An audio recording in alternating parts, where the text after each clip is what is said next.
సిటీలో సంగతి నాకేమో తెలియదు కానీ పల్లెటూర్లలో మాత్రం ఇంట్లో పూజ చేసుకుని బయటకి ఎక్కడికన్నా రోడ్డు మీదకి కానీ లేకపోతే బజారుకి కానీ వెళ్ళామనుకోండి, ఎక్కడికి వెళ్ళారు గుడికి వెళ్ళారా అని పదే పదే అడుగుతుంటారు. వాళ్ళకి ఏమని చెప్పాలి? పూజ చేసుకుని బొట్టు పెట్టుకుంటే గుడికి వెళ్ళినట్టేనా?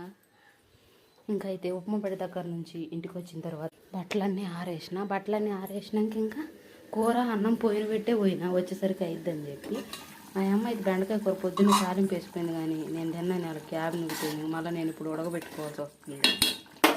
అన్నం కూడా అంతే.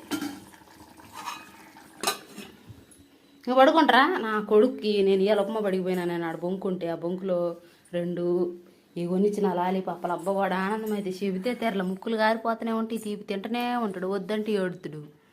ఇంకా పడేయాయి అదే అస్సలు జరగదు. ఒకవేళ అది పడిందా ఇంకా నా తాట తీసి వదిలిపెడతాడు. ఆడిపోయినరా తల్లిగా? ఆడికి వెళ్ళిపోయినవా? ఏం చేసిన అడిగిపోయి? నా కూతురు అయితే ఉప్మా వలిగిపోతే ఇంక రానే అని ఏడుతుంది, కానీ నేను తీసుకొచ్చిన ఇంకేం చేద్దాం, ఇంట్లో అన్నం కూర మాడిపోద్దని తీసుకుని వచ్చిన. వినమ్మా, ఉప్మా బలి కూర్చుంటావా? అక్కడ అందరూ ఆడుకుంటారులే. మా విన్నాం బడికి బలి పోదు ఫ్రెండ్స్, కానీ నేను పంపించట్లే. ఇప్పుడు అయింది, నేను మొంగడుకొని తినేసరికి 12 అయింది. ఇంక నేను ఎప్పుడు తీసుకుపోయాను.